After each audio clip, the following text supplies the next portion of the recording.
नमस्कार सभी को, मैं डॉक्टर कमला उपाध्याय। आज आपको बीएससी फर्स्ट ईयर का जूलॉजी सब्जेक्ट का पेपर सेकंड से साइटोलॉजी सेक्शन का यूनिट सेल डिवीजन में आप लोगों को पढ़ा रही थी। तो इसी में आज हम मियोसिस डिवीजन का सेकंड मियोटिक डिवीजन को आज के लेक्चर में हम डिस्कस करेंगे। तो आइए शुरू करें।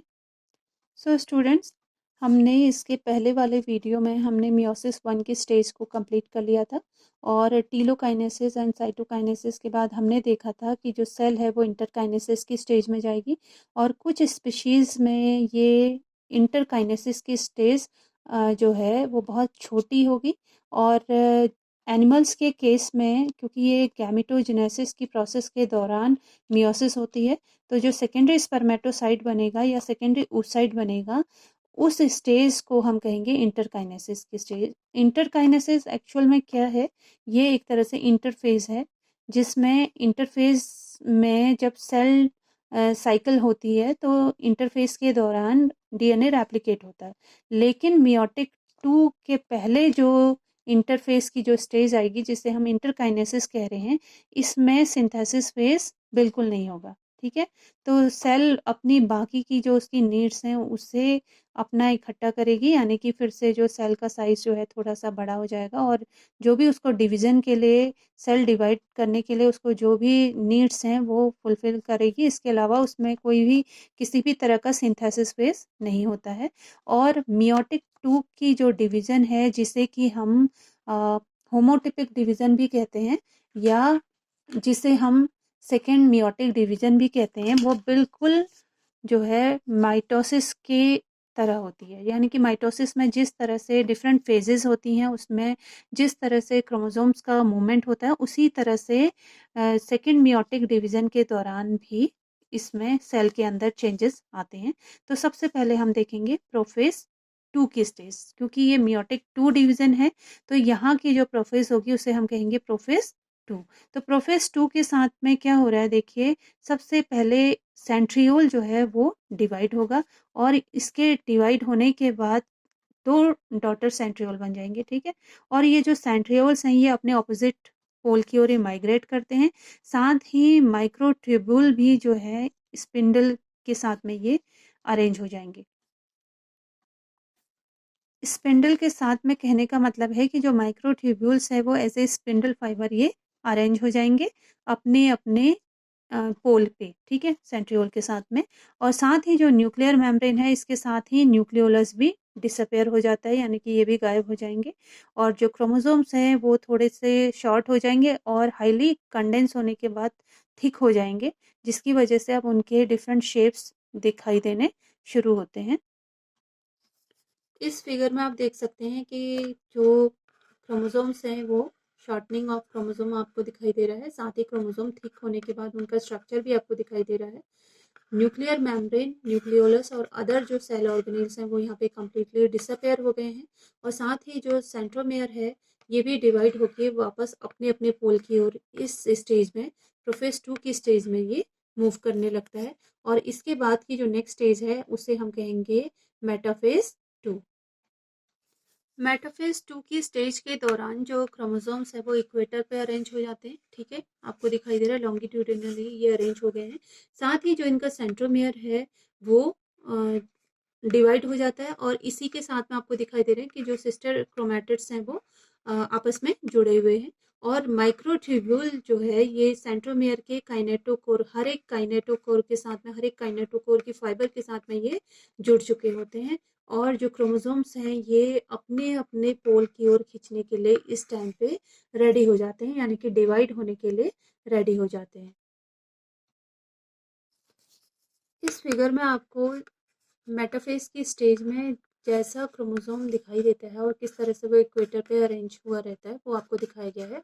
यहाँ पे आप देख सकते हैं कि जो सेंट्रोमेयर है वो डिवाइड हो गए हैं दोनों ही क्रोमैटिड्स के और इनके जो काइनेटोकोर है इसके साथ में स्पिंडल फाइबर जुड़ जाते हैं। ठीक है, तो इस तरह से जब इसमें डिवीजन होगा तो ये ऊपर से नीचे की ओर ये कट चुके होंगे। ठीक है, ताकि ये वाला पोर्शन एक एक साइड को चला जाएगा और ये पोर्शन दूसरी ओर को चला जाता है।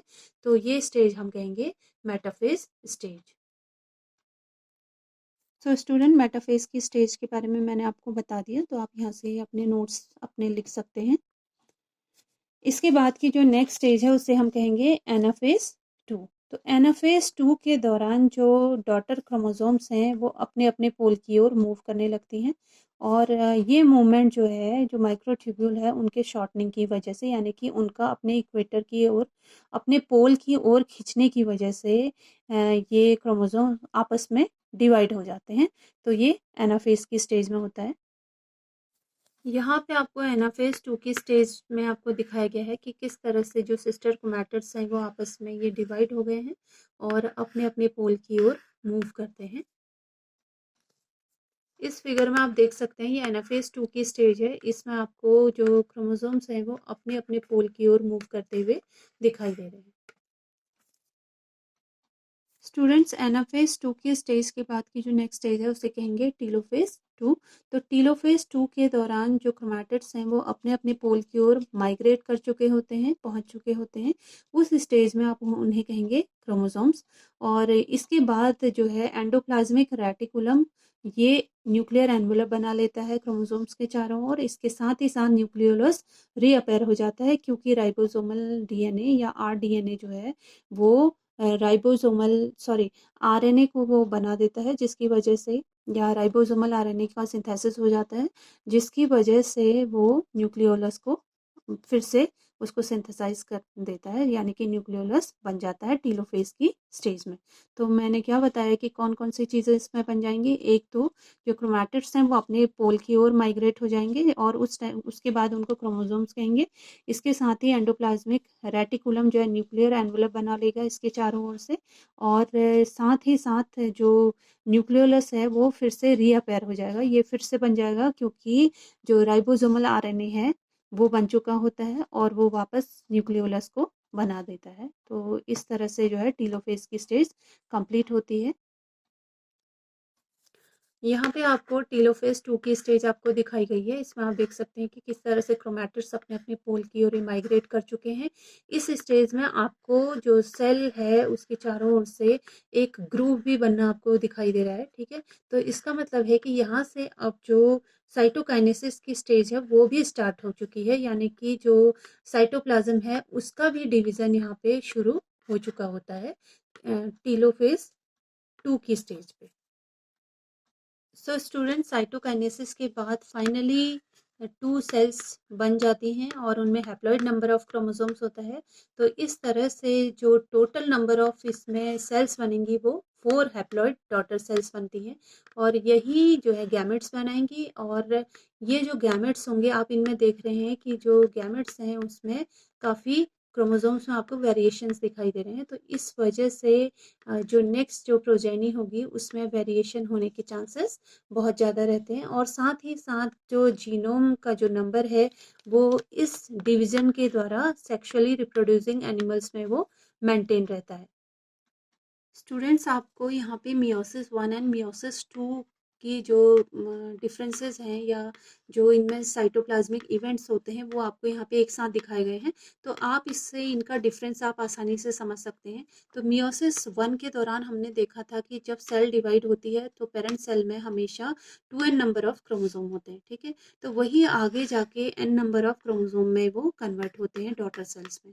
लेकिन यहाँ पे समझने वाली बात ये है कि जो 2n नंबर है वो ऑलरेडी उसमें जो सेल साइकिल है वो होने के बाद, सिंथेसिस फेज होने के बाद इसमें डबलिंग हो जाती है जो इसका एक क्रोमोसोम नंबर है, यानी कि वो डबल हो जाते हैं ऑलरेडी।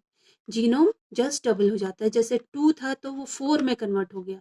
तो यहाँ पे जैसे आपको दिखाई दे रहा है मेटाफेज की स्टेज में आपको ये टेट्राड दिखाई दे रहे हैं। तो ये हाफ नंबर आप समझ लीजिए, एक साइड के जो पोल के जो क्रोमोसोम है ये दोनों होमोलोगस क्रोमोसोम्स हैं, आपस में ये होमोलोगस क्रोमोसोम्स हैं। तो दैट मीन्स एक की कॉपी एक है, तो दैट मीन्स कि एक साइड जो है 23 पेयर्स ऑफ क्रोमोसोम्स है तो दूसरी साइड भी 23 पेयर्स ऑफ क्रोमोसोम है, ठीक है। टोटल इसमें नंबर ऑफ क्रोमोसोम्स क्या है, 46 है, ठीक है। तो 46 में भी आप देखिए कि जो 23 अगर एक साइड है तो उसकी भी डबलिंग है, जो टेट्राड के फॉर्म में उस क्रोमोसोम में आपको उसका डबलिंग दिखाई दे रहा है। ठीक है।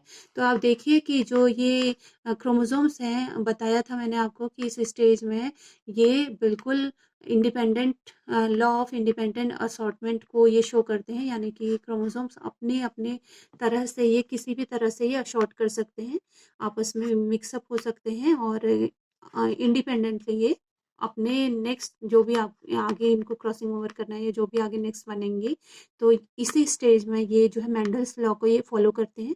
तो आपने देखा था कि जो होमोलोगस क्रोमोसोम्स हैं ये उसमें से हाफ एक पोल की ओर चला जाएगा, नेक्स्ट एनाफेज 1 की स्टेज में हाफ एक साइड, ठीक है।